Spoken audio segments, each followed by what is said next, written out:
Hello વિદ્યાર્થી મિત્રો, કેમ છો? લાસ્ટ લેક્ચરની અંદર આપણે કણોનું તંત્ર અને ચાક ગતિ આ જે ચેપ્ટર છે એ સ્ટાર્ટ કરી તેમની પ્રસ્તાવના વિશે ચર્ચા કરી. દ્રઢ પદાર્થ અને ઘન પદાર્થ શું છે તેની પણ આપણે વાત કરી. આ ઉપરાંત તેની ચર્ચા કર્યા બાદ કોઈ પણ દ્રઢ પદાર્થ છે એની ગતિ છે એ બે પ્રકારની હોઈ શકે: શુદ્ધ સ્થાનાંતરિત ગતિ અને બીજી ચાક ગતિ. આ ઉપરાંત આપણે ભમરડાના ઉદાહરણ દ્વારા અને ટેબલ ફેનના ઉદાહરણ દ્વારા પણ એ વસ્તુ સમજીએ. તો આજના લેક્ચરની અંદર આપણે નેક્સ્ટ જે આપણે વાત કરી હતી કે કણોના તંત્ર માટે એક પરિમાણમાં દ્રવ્યમાન કેન્દ્ર ગણવું હોય, બરાબર, પછી દ્વિપરિમાણમાં ગણવું હોય, તો એમની ચર્ચા આપણે કરી ગયા છીએ. તો આજના લેક્ચરની અંદર આપણે ત્રિપરિમાણમાં n કણોનું જો કોઈ તંત્ર હોય અને એનું દ્રવ્યમાન કેન્દ્ર શોધવું હોય તો કેવી રીતે મેળવી શકાય તેની ચર્ચા આજે આપણે આજના લેક્ચરની અંદર કરીશું. તો સૌપ્રથમ ત્રિપરિમાણ એટલે XYZ અક્ષ લેવું પડશે, બરાબર. તો આપણે ત્રિપરિમાણ લઈ લઈએ. ધારો કે આ X અક્ષ, આ Y અક્ષ અને આ Z અક્ષ છે. આ બધી અક્ષનું ઉગમ બિંદુ O છે, બરાબર. તો હું અહીંયા નાના નાના કણો લઈ લઉં છું.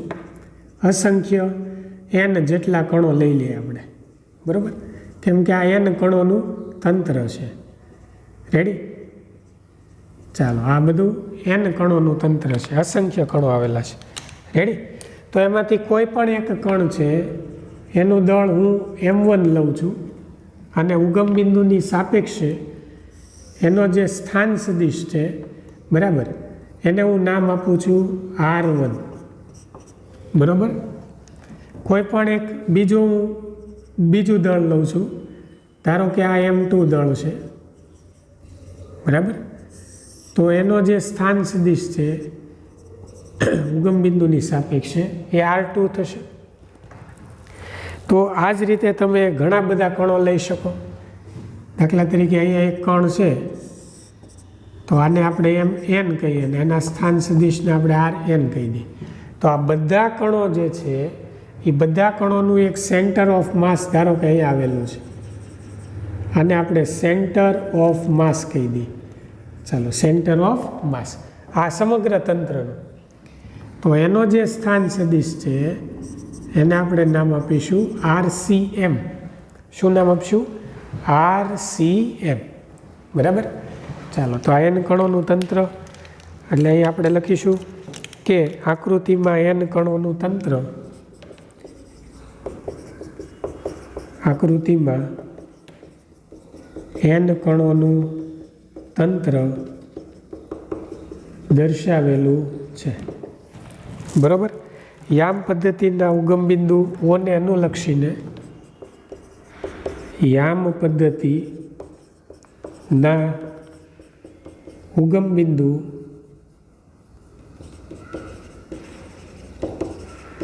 ઓને અનુલક્ષીને M1, M2 up to Mn દળ ધરાવતા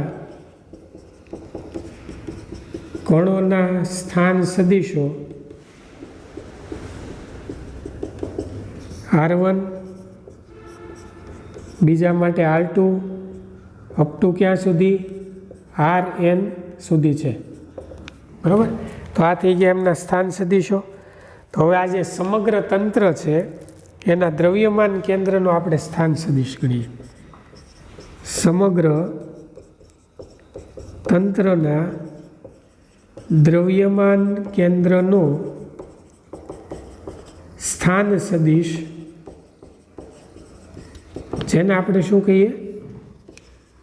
RCM છે, બરાબર. તેથી RCM આખું જે તંત્ર છે એનું જે કેન્દ્ર જ્યાં સમાયેલું છે એને સેન્ટર ઓફ માસ કહેવાય. એ સેન્ટર ઓફ માસનો સ્થાન સદિશ R છે. તો R બરાબર M1 R1 plus M2 R2 plus up to plus Mn Rn, બરાબર. આ રીતે લખી શકાય. છેદમાં બધાના દળનો સરવાળો m1 plus m2 plus up to plus mn લખી શકાય. તો તેથી RCM બરાબર m1 r1 m2 r2 up to mn rn છેદમાં કુલ દળ છે. તો આ m1 r1 plus m2 r2 plus up to plus mn rn એના છેદમાં m1 plus m2 plus m એને આપણે નામ આપી દઈએ કેપિટલ M.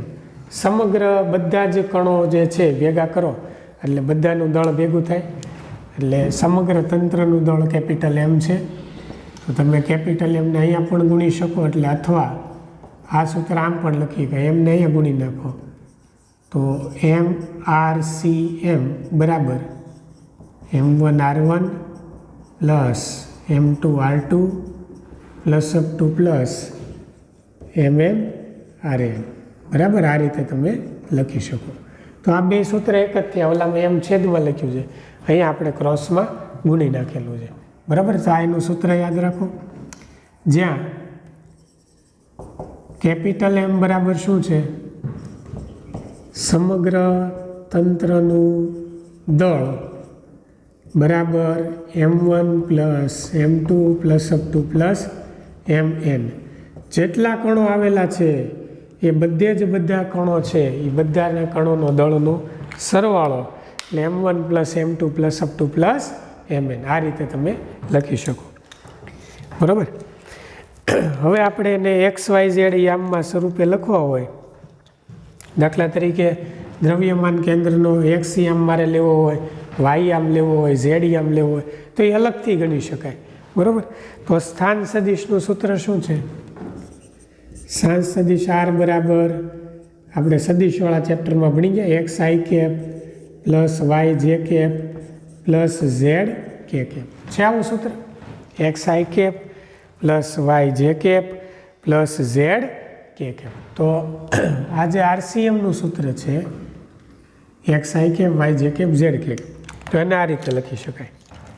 તો અહીં આપણે લખશું દ્રવ્યમાન કેન્દ્રના X યામ. ચાલો તો X યામ બરાબર શું લખાય?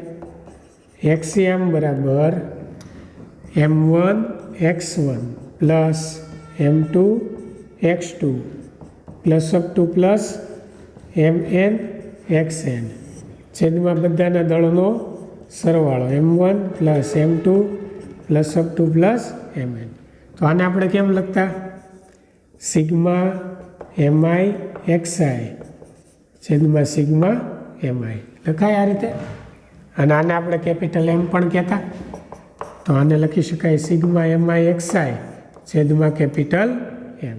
તો આ થઈ ગયા x યામ. આ જ રીતે y યામ લખવા હોય તો m1 y1 plus m2 y2 plus up to plus mn yn છેદમાં m1 plus m2 plus up to plus mn થશે. તો અહીં આપણે લખી શકીએ સિગ્મા mi yi ડાયરેક્ટ લખું છું હું છેદમાં કેપિટલ M. હવે આ નથી લખતો બરાબર. ચાલો આ જ રીતે Z યામ લેવા હોય તો m1 z1 plus m2 z2 plus up to plus mn zn ત્રિપરિમાણ છે એટલે Z યામે આવશે છેદમાં m1 plus m2 plus up to plus mn બરાબર mn zn. તો સિગ્મા mi zi છેદમાં કેપિટલ M. આ રીતે તમે લખી શકો બરાબર. તો વિદ્યાર્થી મિત્રો આ ત્રિપરિમાણમાં યામ થઈ ગયા. હવે જો આપણે વાત કરીએ કે આ જે ઉગમ બિંદુ આપણે અહીંયા લીધું છે એના યામ 0 0 0 હોય, પણ આ જ ઉગમ બિંદુને તમે સેન્ટર ઓફ માસ પર લ્યો, આ ઉગમ બિંદુ તમે અહીંયા લ્યો તો RCM શું થશે? 0 બરાબર. ઉગમ બિંદુના આમ 0 0 0 હોય. હવે એ જ ઉગમ બિંદુને દ્રવ્યમાન કેન્દ્ર ઉપર લ્યો એટલે સેન્ટર ઓફ માસ ઉપર લ્યો તો આ આમ 0 થઈ જાય ને. એટલે શું આવે 0 0 0 એટલે આ 0 0 થઈ જાય. તો 0R ને ગુણી નાખો તો શું વધે? M1R1 M2R2 plus F2 plus MnRn. એ રીતે પણ તમે લખી શકો. તો એક વધારાની માહિતી છે કે જો ઉગમ બિંદુને દ્રવ્યમાન કેન્દ્ર, ઉગમ બિંદુઓને દ્રવ્યમાન કેન્દ્ર CM પર લેવામાં આવે તો સ્થાન સદિશ R ના યામ 0 0 0 થશે. બરાબર? એટલે 0I cap 0 J cap 0 K cap થશે. તો RCM બધું 0 0 0 થઈ જશે. એટલે આ રીતે લખી શકાય 0I cap plus 0Y 0 J cap plus 0 K cap એટલે બધું 0. તો અહીંયા 0 મૂકી દો.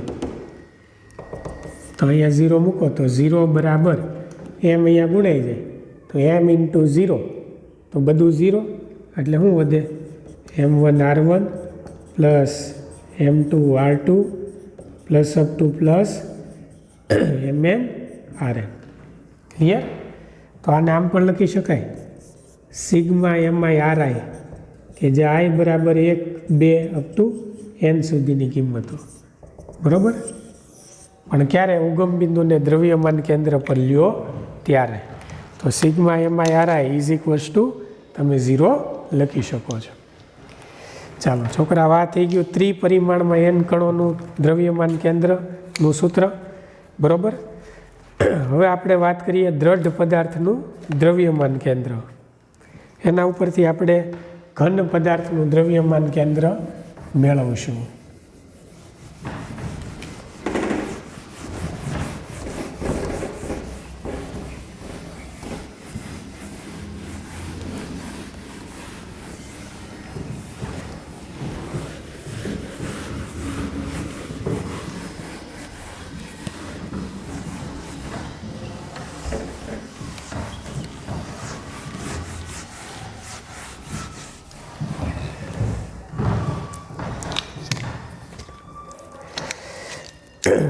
ચાલો હવે સૌપ્રથમ વિદ્યાર્થી મિત્રો આપણે વાત કરી હતી અગાઉ પહેલા લેક્ચરમાં કે કોઈ પણ ઘન પદાર્થ છે એ ઘન પદાર્થને વ્યાવહારિક હેતુ માટે આપણે એઝ એ દ્રઢ પદાર્થ તરીકે અને દ્રઢ પદાર્થ છે એને વ્યાવહારિક હેતુ માટે ઘન પદાર્થ તરીકે લઈ શકીએ છીએ. બરાબર? વ્યાવહારિક હેતુ માટે સરળતા ખાતર કે કોઈ પણ દ્રઢ પદાર્થ છે એમાં દ્રઢ પદાર્થ એટલે શું? પહેલાં તો એ મગજમાં ખ્યાલ સ્પષ્ટ હોવો જોઈએ કે કણો વચ્ચેનું સાપેક્ષ સ્થાન, જે પદાર્થમાં કણો વચ્ચેનું સાપેક્ષ સ્થાન અફર જળવાઈ રહેતું હોય એવો પદાર્થ એટલે દ્રઢ પદાર્થ. બરાબર? તો આ દ્રઢ પદાર્થને આપણે એઝ એ ઘન પદાર્થ તરીકે પણ વ્યાવહારિક હેતુમાં લઈ શકાય, બાકી જનરલી લઈ શકાય નહીં. તો વિદ્યાર્થી મિત્રો, દ્રઢ પદાર્થનું દ્રવ્યમાન કેન્દ્રનું સ્થાન જો નક્કી કરવી હોય તો એ સ્થાન તેના દ્રવ્યના વિતરણ ઉપર કે એની અંદર કેવી રીતે દ્રવ્યનું વિતરણ થયેલું છે એ વિતરણ ઉપર અને તેના આકાર ઉપર આધાર રાખે છે. બરાબર? દ્રવ્યમાન કેન્દ્ર દ્રઢ પદાર્થની અંદર કે બહાર પણ હોઈ શકે છે. રેડી? તો આપણે નેક્સ્ટ હેડિંગ આપી દઈશું કે દ્રઢ પદાર્થનું દ્રવ્યમાન કેન્દ્ર. દ્રઢ પદાર્થનું દ્રવ્યમાન કેન્દ્ર. બરાબર? એની અંદર હું તમને જેમ લખાવતો જાઉં એ પ્રમાણે તમારે લખતું જવાનું છે આકૃતિ સાથે. બરાબર? ચાલો, તો દ્રઢ પદાર્થનું દ્રવ્યમાન કેન્દ્ર, દ્રવ્યમાન કેન્દ્રની વ્યાખ્યા ભણી ગયા છીએ. દ્રઢ પદાર્થની પણ આપણે વ્યાખ્યા ભણી ગયા છીએ. તો એ આપણે લખશું કે કણોના જે તંત્રમાં કણો વચ્ચેના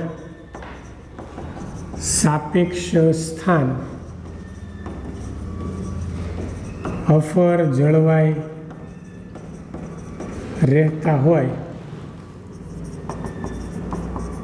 તેવા પદાર્થને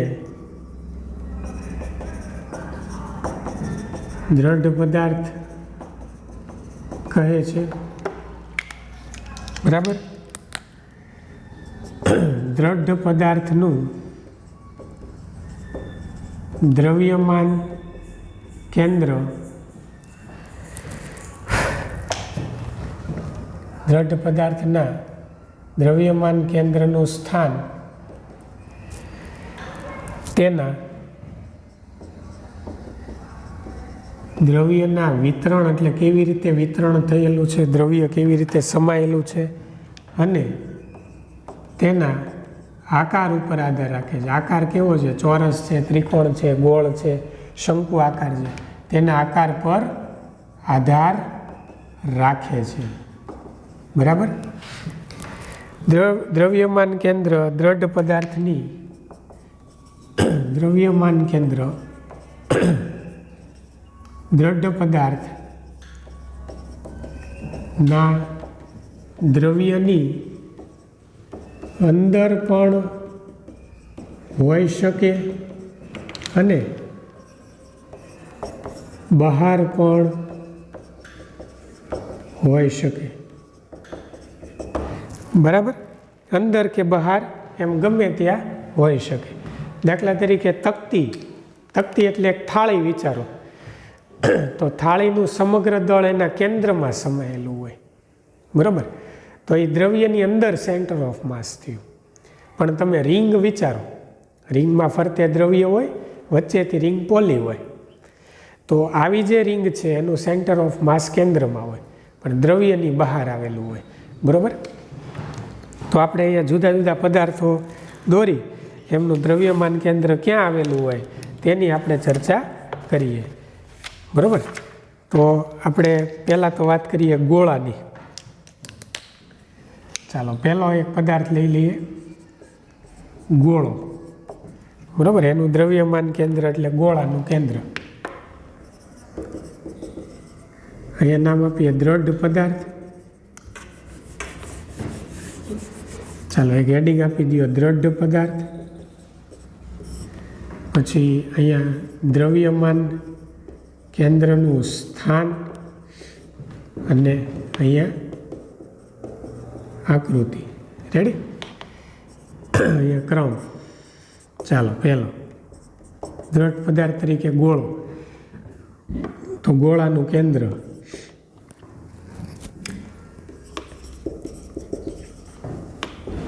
બરોબર. ચાલો આ ગોળાનું કેન્દ્ર એનું સેન્ટર ઓફ માસ કહેવાય. બરોબર. પછી બીજું લઈએ વર્તુળાકાર તકતી. બરોબર. તો તકતીનું કેન્દ્ર. ચાલો આ એક તકતી થઈ ગઈ, ડિસ્ક. બરાબર. જેને ડિસ્ક કહેવાય, તકતી, એનું સેન્ટર ઓફ માસ. બરાબર. સમગ્ર તકતીનું દળ કેન્દ્રમાં સમાયેલું હોય.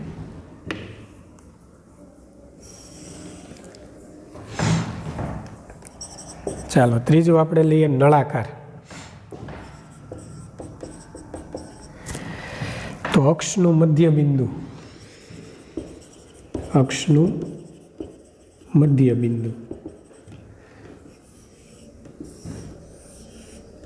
આ રીતનો હોય નળાકાર. તો અક્ષનું મધ્ય બિંદુ સેન્ટર ઓફ માસ હોય. બરાબર. ચાલો નળાકાર. પછી ત્રિકોણાકાર પ્લેટ.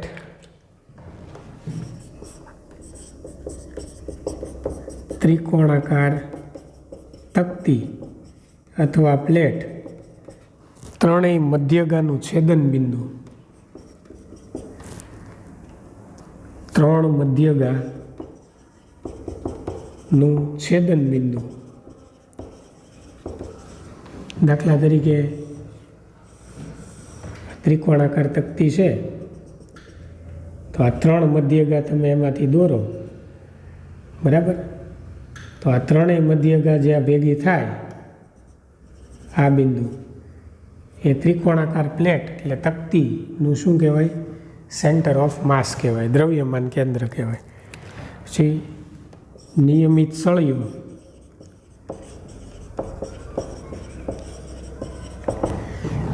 તો સળિયાનું મધ્ય કેન્દ્ર.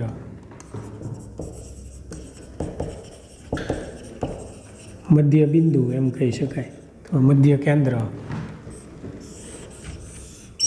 બરોબર, અહીંયા સેન્ટરમાં, સેન્ટર ઓફ માસ. પછી સમઘન,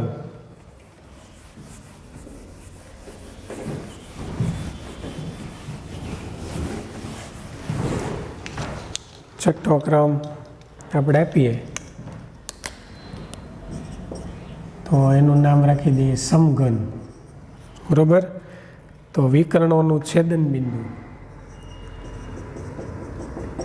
વિકર્ણોનું છેદન બિંદુ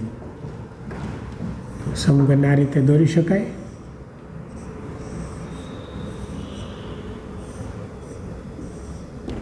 બરોબર.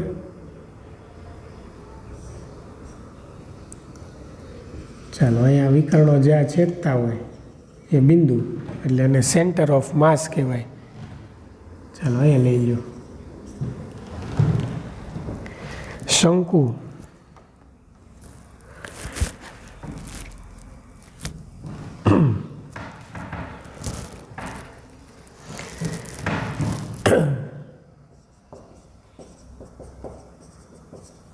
શંકુ હોય, શંકુ અથવા પિરામિડ અક્ષ પર પાયાની નજીક, અક્ષ પર પાયાની નજીક, બરાબર.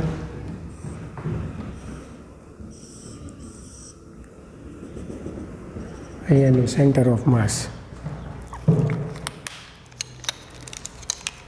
આ h/4 એટલી ઊંચાઈ, h/4 એટલી ઊંચાઈ, 3h/4 આખી ઊંચાઈ h,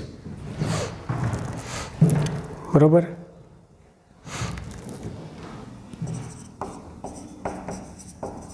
વર્તુળાકાર રિંગ,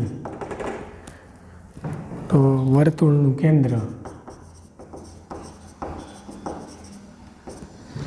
રિંગ આ રીતે હોય.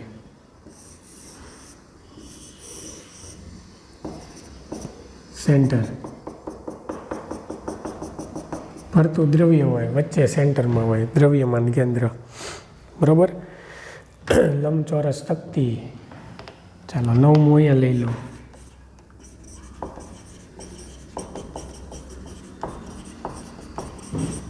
5 અહીંયા, 6, 7, 8 અને 9 લંબચોરસ તકતી, બરોબર. 2 વિકર્ણોનું છેદન બિંદુ,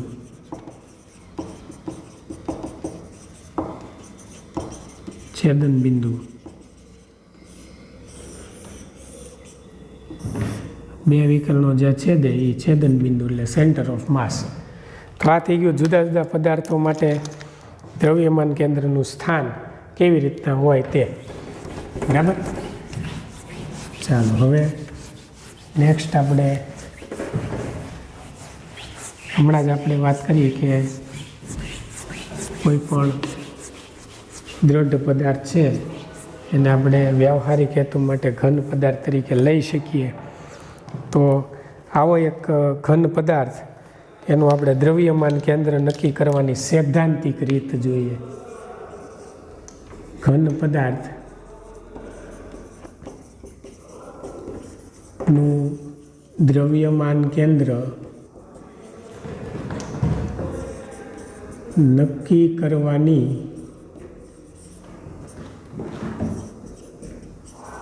સૈદ્ધાંતિક રીત.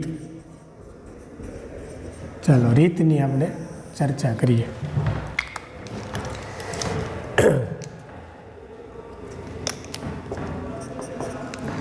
વિદ્યાર્થી મિત્રો, કોઈ પણ ઘન પદાર્થ, કોઈ પણ દ્રઢ પદાર્થને ઘન પદાર્થ તરીકે લઈ લઈએ તો માની લો કે આ એક દ્રઢ પદાર્થ અથવા ઘન પદાર્થ છે. તો એની અંદર તમે જાણો છો કે એની અંદર અસંખ્ય કણો આવેલા હોય. કોઈ પણ ઘન પદાર્થ છે એ અસંખ્ય કણોનો બનેલો હોય આવી રીતે. તો હવે તમે આ બધાયના દળ લ્યો, M1, M2, M3, Mn, બરાબર, n સુધી, અને બધાયના અંતર લઈ લો ઉગમ બિંદુથી, R1, R2, R3, Rn. તો દળ અંતર, દળ અંતર, દળ અંતર એમ તમે સરવાળો કર્યા કરો તો હાંસ પડી જાય.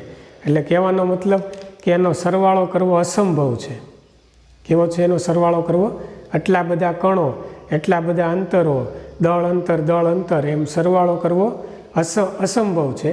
તો આવા કિસ્સામાં આપણે શું કરીશું કે આ જે એમ દળનો પદાર્થ છે, ઘન પદાર્થ છે, આ પદાર્થને આપણે નાના નાના નાના નાના ટુકડામાં વિભાજિત કરી દઈએ.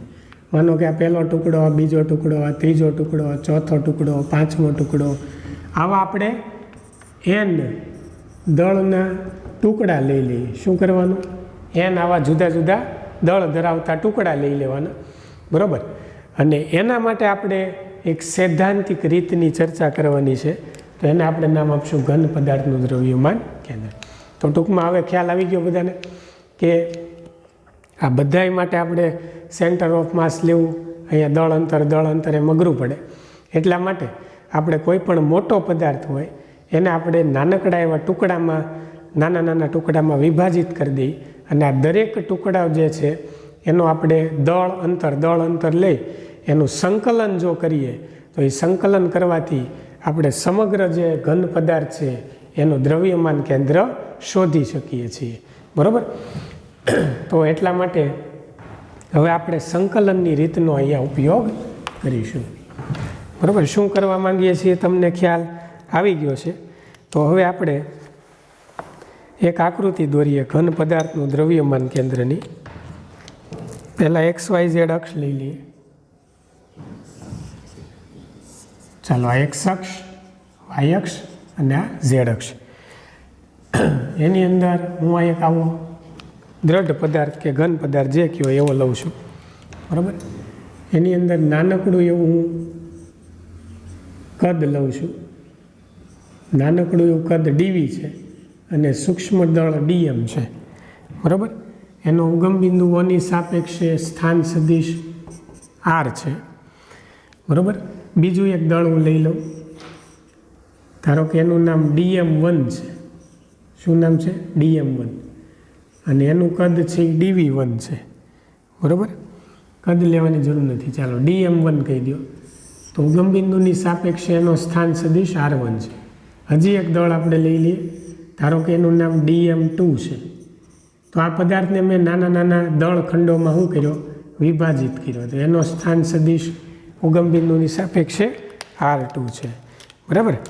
તો હવે આપણે લખીશું આકૃતિમાં દર્શાવ્યા મુજબ,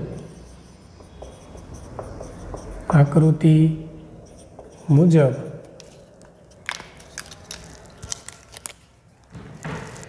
ધારો કે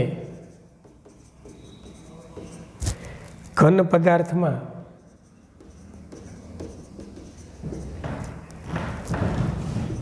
dV જેટલું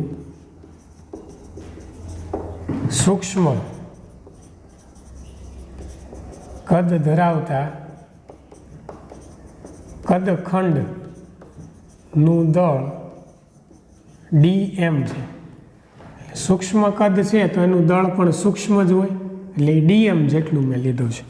એ dm છે, આ dm અને આ dv. અહીં dm ને દળખંડ કહે છે. અહીં dm ને દળખંડ કહે છે, બરાબર. જેનો સ્થાન સદિશ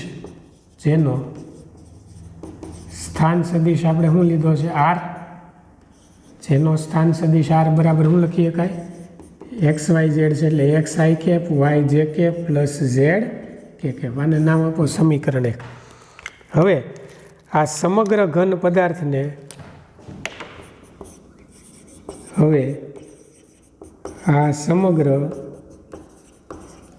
પદાર્થને નાના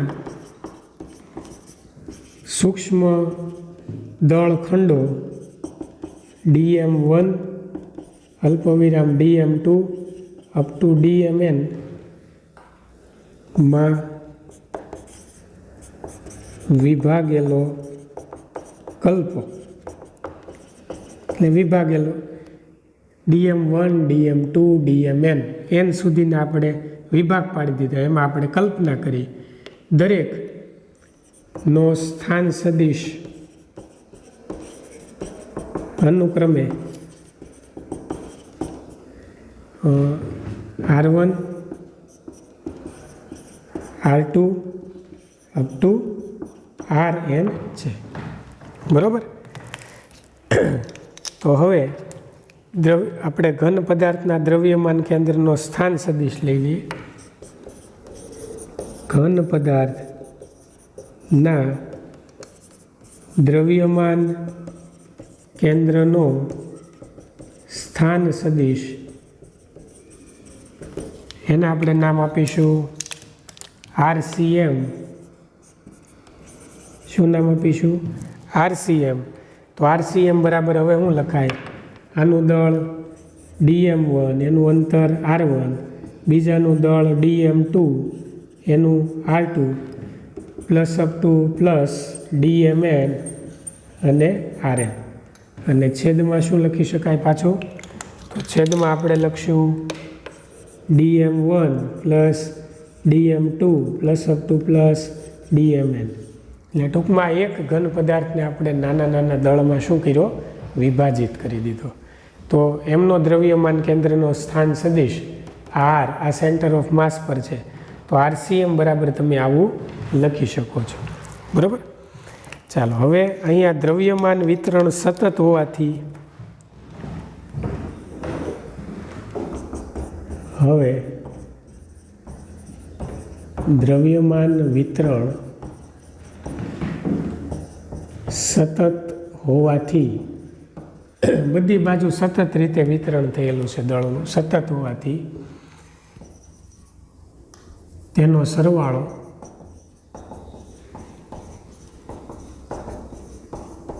સંકલનમાં પરિણમે છે. બરાબર. એટલે હવે સંકલન સ્વરૂપે આપણે લખીશું. તો RCM બરાબર ઇન્ટિગ્રેશન RDM. આ રીતે લખી શકાય.